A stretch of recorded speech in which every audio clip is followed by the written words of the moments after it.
These are the really simple ingredients that you'll need for either making bread or making pizza dough.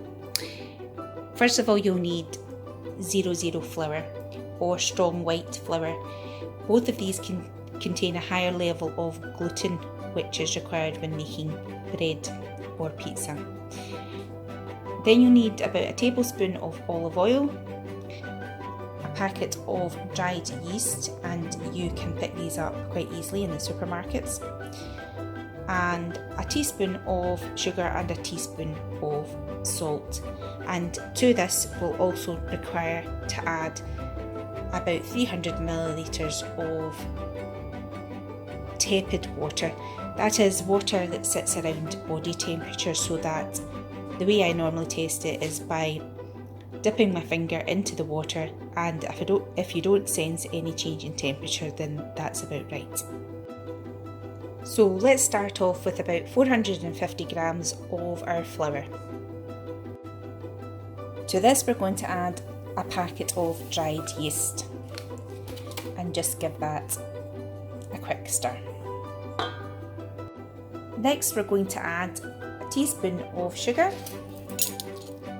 and it goes, and about a teaspoon of salt. So once again, after adding the salt and sugar, give the mix a quick stir. And the purpose of the salt and the sugar, first of all, the salt is added for some flavour, but you have to be careful not to add too much salt, otherwise you risk killing the yeast. And the purpose of the sugar is to help develop the yeast and help your dough to grow. Next up is the olive oil, and the purpose of the olive oil is to enrich the mix and the dough. You can measure it out using a measuring spoons, or you can just sort of do it by eye, so about a tablespoon.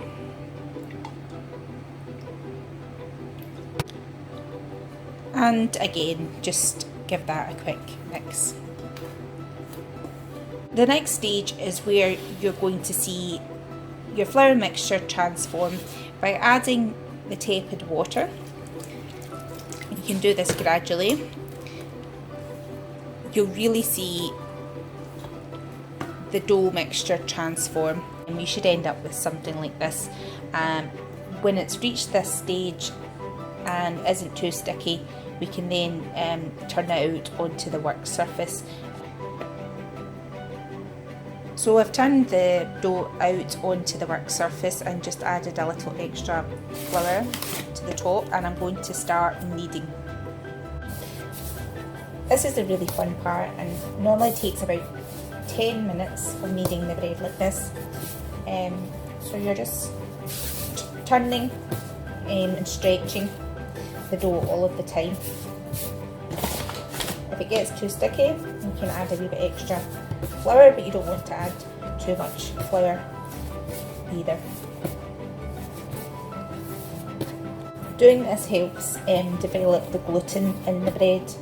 Now, a lot of people have bread making machines, and you just pop everything in to one of those and it does the rest, but to be honest, I think it sort of takes the fun out of bread making. This is my favourite stage, and even although you've got to stand and do this for about 10 minutes, it's a kind of stress relief, and it's also something that all of the family can get involved in, making it a fun activity for everybody. So this, I've almost reached the final stages of kneading, and the dough's nice and soft, it's not sticky anymore, and I'm going to show you in a minute just the wee test that you do at the end to check that you have kneaded it for a sufficient length of time. So this is the dough after about 10 minutes of kneading, and in that time I've also cleaned out the bowl and oiled it with a little olive oil. And just wanted to show you also that when I was making the mix, I didn't use all of the water, as I felt that it didn't really require all of it. and that's maybe because I was using 00 flour. Sometimes when I've used strong white flour, it's needed a little extra water, and that's really something that you get to know for yourself the more often that you make bread. And so here we have the dough ball, and it should be nice and smooth, and it should also be springy, so if you press it, it should bounce back quite quickly.